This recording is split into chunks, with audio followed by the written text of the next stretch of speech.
거룩한 백성의 씨앗. 출십 9장 9절에서 너희는 내게 제사장 나라와 거룩한 백성이 될 것이다 라고 했다. 성경은 온 인류에 어떤 계획을 가지고 계시는가? 신자들이 갖는 의문점이다. 누구나 마음속에 번영을 꿈꾸지 실패를 바라지는 않는다. 한편 십자가를 높이 들고 세계를 정복했던 적도 있었지만 온 세계가 그리스도의 평화를 실현시키지는 못했다. 지금은 이슬람이나 불교 혹은 유사 종교들이 기독교를 잠식시키고 있다. 한국의 기독교도 세계가 놀라운 부흥의 예로 자랑했지만 그 속도만큼 퇴각하고 있다. 현실이다. 과연 하나님의 계획과 성경의 진리는 무엇을 말씀하시는지 두렵다. 기독교의 가치가 세계를 보편적으로 통치하지 못하거나 지도력을 발휘하지 못한다는 뜻인지, 아니면 그만큼 인간의 자율적 욕망이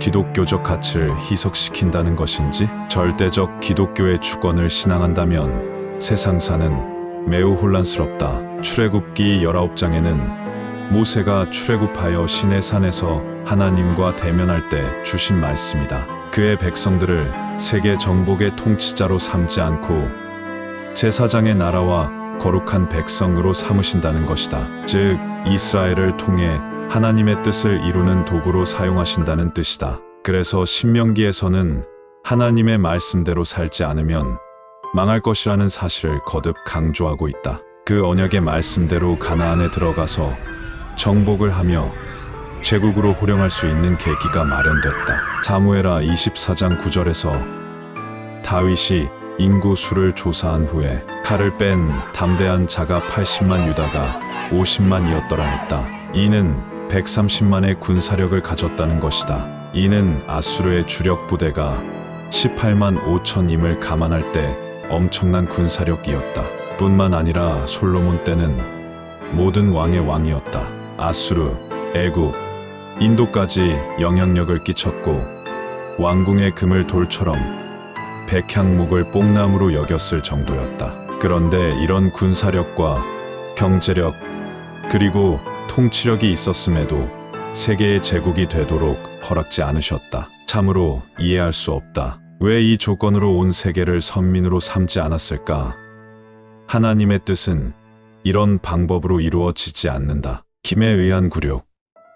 세계의 통치가 아니라 지고하신 인격적이며 영적인 방법으로 그의 백성들을 다스리시며 통치하시는 방식으로 섭리하신다. 이스라엘이란 한 민족을 통해서 그의 뜻을 실현시키신다. 그를 통해 하나님의 축복의 의미를 발견케 하시며 그분의 뜻대로 순종하며 살아가는 온 과정을 섭리케 하신다. 이는 예수님의 십자가의 사역이 증명한다. 칼과 말이 아니라 말씀의 권위와 친히 죽임을 당하심으로써 영적인 영원한 하나님의 나라를 이룩하시는 것이다. 한 민족의 우월성을 증명함으로써 세상을 굴복시킴이 아니다. 아수르, 바벨론, 페르시아, 로마의 제국 속에 이스라엘이 끼어 있다. 말씀에 순종하면 축복을, 우상을 섬기면 속국으로 삼으신다. 예외는 없다. 친히 낮아지시고 말씀에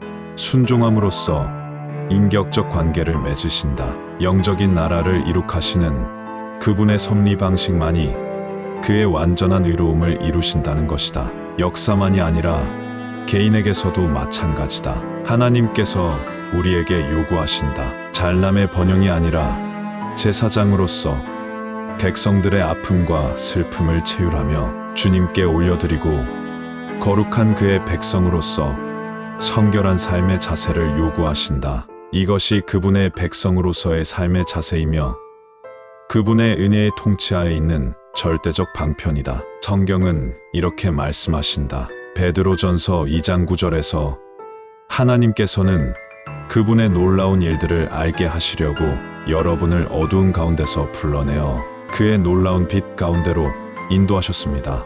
그렇다. 온 우주는 하나님의 열심으로 그의 백성을 만드시며 이끄시며 어둠을 벗고 빛으로 인도하시는 것이다.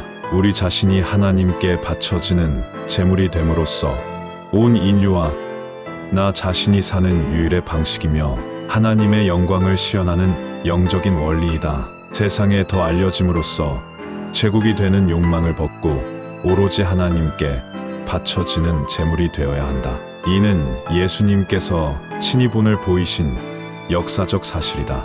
이런 산제물의 씨앗이 됨으로써 거룩한 백성, 거룩한 민족 그리고 제사장으로서 온 세상을 하나님께 바쳐드리는 제단이 비로소 된다. 참으로 놀라운 섭리의 방식이다. 이것은 피를 뿌리는 정복으로 굴종을 강요하는 일련의 방법과는 전혀 다른 것이다. 이 세상의 이치로는 생각할 수 없는 그분만의 영원하며 영적인, 최종적인 섭리적 방식인 것이다. 이것이 그분의 뜻을 이루는 유일한 삶의 방식이다. 통치자의 호령과 영광의 금 면류관이 아니라 제사장과 거룩한 백성의 씨앗으로서 온 세상을 그분께 올려드려야 한다.